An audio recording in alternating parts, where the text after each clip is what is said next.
Welcome back to the deep dive. I was just scrolling through the tech headlines this morning, and it feels like we're stuck in this loop. Oh, yeah.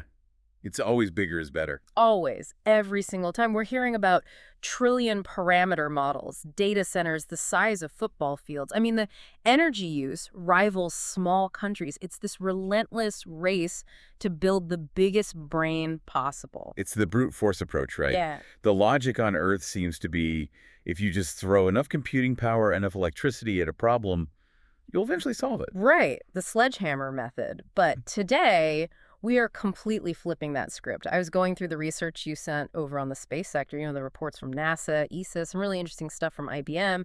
And it seems like as soon as you leave the atmosphere, bigger is. Right. It's not just not better, it's actually a problem. It's worse than a problem. It's basically a death sentence for your mission.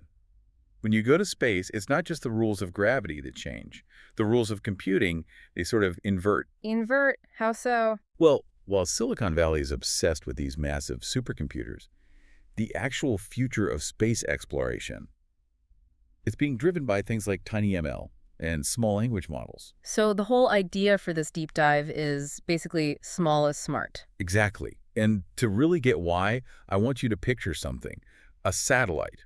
But don't picture some school bus-sized thing like Hubble. Picture something small, like the size of a carry-on suitcase. Right, a standard CubeSat orbiting, 500 kilometers up? That's it, and it's taking these high-res photos of Earth. Now, the old way of doing things, that suitcase is just a dumb camera with a radio on it. It snaps a picture, sends it blindly down to a ground station, and waits. Waits for a human to look at it. Right. But the satellites we're looking at in this new research, they're thinking. Thinking. In orbit. Yeah, real-time inference.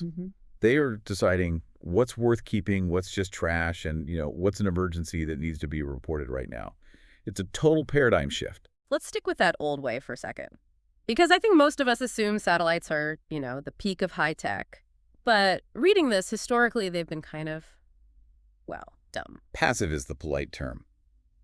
The traditional workflow, it treats the satellite like a delivery truck. It carries the data, but it has no idea what the data is. So it just captures everything its sensor sees. Everything, and it just dumps it down the pipe to Earth. It's like shooting a roll of film and having to mail it to a lab just to see if you even got the shot. And that was fine when we only had a few dozen satellites up there. Exactly. But now, look at the sky. We've got this CubeSat explosion. We have mega constellations like Starlink, which has, over 6,000 of them now? So we have a massive traffic A jam. huge one. This is the bottleneck. The pipe to send data down to Earth, the downlink, it is completely clogged. If you take a high-res image over the Amazon right now, it might sit in a queue for minutes, maybe hours, before it even gets to a server. Which is fine if you're, making a map for a textbook. But if you're trying to track a wildfire... It's useless. That latency is a killer. By the time the data is downloaded, processed by some big model on Earth and analyzed, that fire has already jumped the fire break. So the old model is capture everything, process later. And the new model has to be process it now, send only the answer. That's what you called distributed intelligence in orbit, moving the brain from the ground up to the edge. But that's where the problem comes in, right? You can't just put a server rack in space. No, because of power. That's the hard limit. You can't run an extension cord to orbit. A typical small sat is running on solar panels generating maybe a few hundred watts. You're trying to run a computer on the energy of a light bulb. Exactly. Okay. And you absolutely cannot run something like GPT-4, which needs banks of GPUs, in that environment. It's impossible. Okay, so if we can't get the data down fast enough, and we can't run the big models up there, we need a different kind of AI, a brain transplant. And that brings us to the cast of characters. It's really important to separate these out because we tend to just lump everything into AI. But you've really got the giants, the workers, and the specialists. Okay, lay them out. The giants are the ones we're always hearing about. Yeah. The large language models, LLMs, your GPT-4, Gemini, Grok. These have hundreds of billions, maybe trillions of parameters.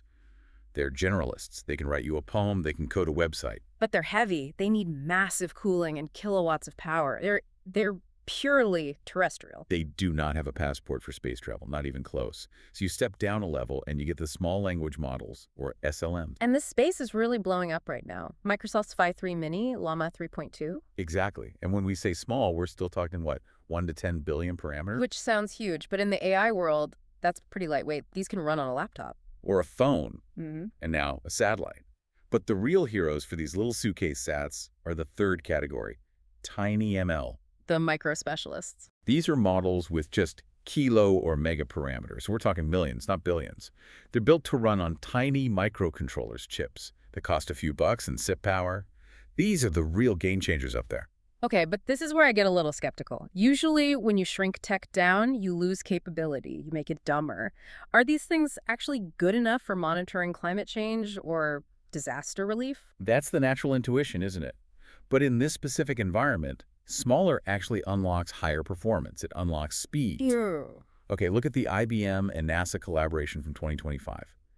They're using these foundational models for Earth observation, tiny versions of models called Prithvi and Terramind. Prithvi and Terramind sounds like a sci-fi power couple. They kind of are. Uh-huh. So NASA and IBM tested these tiny models on special space-grade hardware, specifically the Unibap iX5 and iX10 platforms. Unibap sounds like a German techno band, but I'm guessing it's a computer. It is. It's a hardened computer module built to survive space. And get this, because the model was so small and so optimized, they were processing over 300 frames per second of multispectral images. Wait, 300 frames per second? 300! That's video game frame rates. It's faster than the sensor can even capture the data sometimes. Right. To put that in perspective, that physically surpasses the throughput of huge established satellites like Sentinel-2. Just because the model's right there next to the sensor. No lag. It sees, it processes, it acts instantly. It doesn't need to know how to write a poem. It just needs to know, with extreme accuracy, what a flooded field looks like in infrared. And that speed, that solves the second huge problem with space data. The cloud problem. And just to be clear for everyone listening, we are talking about actual fluffy white clouds, not Amazon Web Services. Right, because I was reading the stats you sent on this, and it's kind of funny. A huge amount of the data we download from space is just pictures of clouds. It's the majority. The Earth is 70% water, and it's usually about 50% covered in clouds. So if you're a dumb satellite, you take this gorgeous high-res photo of a cloud over the ocean. You store it, you burn battery transmitting it. A scientist on Earth downloads it, curses, and deletes it. It's the world's most expensive spam. It absolutely is. It wastes bandwidth, power, time. So the killer app for TinyML is just filtering. You teach the satellite what a cloud looks like so it can ignore it. A spam filter for the sky. And the European Space Agency already proved this with FESAT-1 back in 2020, and they made it even better with FESAT-2. They just used AI chips to identify and discard cloudy images and save 30 to 50% of their bandwidth. That's an instant efficiency boost, but your notes mention something even cooler than that. Dynamic targeting. Ah, yeah. This is the Cognizant 6 project. It's a NASA and Ubotica collaboration. And this takes it a step further. Instead of taking a photo and then deciding to delete it, It peeks ahead. it peeks ahead. It uses a little low-power sensor to look at the path in front of the satellite. It analyzes for cloud cover, and then decides, in about 90 seconds, whether the big, powerful main camera should even bother turning on.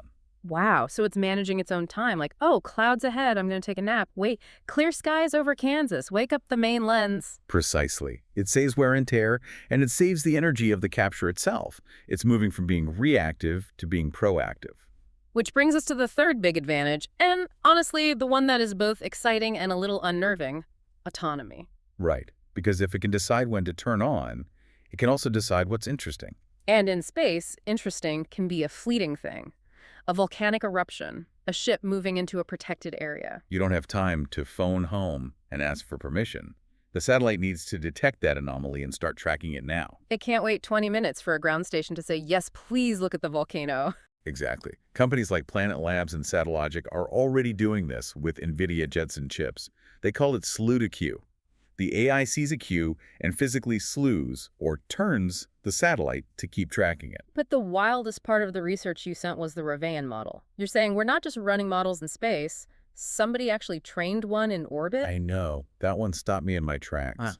It's research from Vit Ruzicka in 2023. I mean, the normal workflow is you train the model on a supercomputer on Earth, you freeze it, compress it, and upload it. Because training is the heavy part. That's what requires all the power. That's the heavy lift. But Ruzicka's team showed you could train a tiny model using PyTorch directly on the spacecraft's hardware. Why? Is it just to show that you can? No, it's about adaptation. Space is a brutal environment. Your sensors degrade, lenses get scuffed by micrometeoroids. So a model that was trained on perfect, crisp images in 2024 might start to fail by 2026 because the lens is a bit blurry. The data has drifted. The model is obsolete. Exactly. But if you can retrain on board, the satellite can basically say, okay, my vision is getting fuzzy. I need to adjust my parameters to recognize a blurry cloud. It can heal its own logic. That's incredible. And speaking of resilience, we have to talk about the environment itself. I mean, it's not just empty, it's radioactive. It is a brutal radiation environment. You've got cosmic rays, high-energy particles, and when one of those hits a normal computer chip, it causes what's called a single-event upset. Which is just a very polite way of saying it flips a bit. Literally, a 0 becomes a 1. And in a massive AI model that relies on super precise math, a random bit flip can cause a total system crash. And you can't just send a tech up there to reboot it. But here's the really counterintuitive part. Yeah. The small models are physically tougher. How does being small help with radiation? Well, partly it's just statistics. Fewer parameters means fewer things for a cosmic ray to hit. But it's also how we build them. We use a technique called quantization. This is where you make the math. Less precise. Right. Grainier. That's a good way to put it. A standard model uses 32-bit floating point numbers. Lots of decimal places. Very precise. Quantization drops that down to 8-bit or even 4-bit integers. So instead of 3.14159, it's just 3. Roughly, yeah. The model gets a tiny bit less precise, but it becomes way more robust. If a bit flips in a 4-bit number, the impact on the final answer is often so small it doesn't even matter. It just absorbs the damage. Okay, so these small models make satellites faster, smarter, and tougher. It really sounds like a silver bullet. What's the catch? Well, physics always gets a vote. And the biggest enemy of computing in space isn't actually radiation, it's heat. Which is so weird because you think of space as being freezing cold. But it's a vacuum, and a vacuum is a perfect insulator, like in a thermos. On Earth, a fan blows air over your hot computer chip to cool it. In space, there's no air. You can't use a fan. So the heat has nowhere to go. It just builds up. It can only radiate away slowly as infrared light.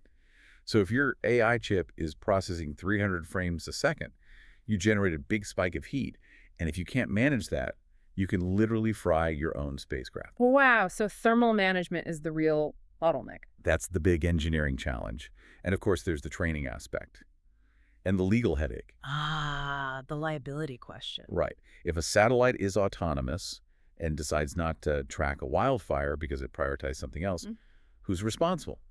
Is it the company? The algorithm? The engineer who wrote the code? It's the self-driving car problem just in orbit. Exactly. And ESA and NASA are actively trying to figure out the regulatory frameworks for this because it's a huge legal gray area. So looking ahead, say 5 to 10 years, what does the sky look like? I think we're moving towards this idea of orbital data centers. You see what Elon Musk is doing with Starship? Hard to miss it. The sheer lift capacity of a rocket like that means you can launch massive clusters of these AI-powered satellites. The vision isn't just individual smart satellites anymore. It's an intelligent mesh network. So they're all talking to each other. Constantly. Yeah. One satellite detects the start of a flood. It alerts its neighbor to get a better angle. A third one provides thermal data. They process it all together in orbit and send out a single, simple answer. So instead of a gigabyte of raw images that takes an hour to download, it's a text message to a first responder's phone that just says, flash flood at these coordinates moving north at 10 miles per hour. It's a shift from just observation to actual insight. That's the perfect way to say it. Actionable intelligence. It's just so fascinating that while we're all focused on these giant AI models on Earth, the real revolution is happening in these tiny solar-powered boxes running 4-bit math in a vacuum. The giants have their place on Earth for sure. Yeah. But it's the small models that are actually out there conquers the solar system. So here's a final thought for you to chew on. We've talked about all this efficiency, right? The satellite filters the clouds. It filters the noise. It decides for itself what matters. But if the satellite is the one deciding which images are useful and then deleting the rest before a human ever sees them, what does that do to our understanding of ground truth? That is the question, isn't it? I mean, we rely on this data for an objective view of our planet, but if that truth is being curated by an algorithm 500 kilometers up, are we ready for a world where the sky itself decides what's worth telling us? If a tree falls in the forest and the satellite decides it's not statistically relevant, did it even happen? Exactly. Who gets to program the definition of relevant? That's going to be the battleground of the next decade. It absolutely will be. Something to think about next time you look up at the night sky. Thanks for diving in with us. Always a pleasure. We'll catch you on the next deep dive. Stay curious.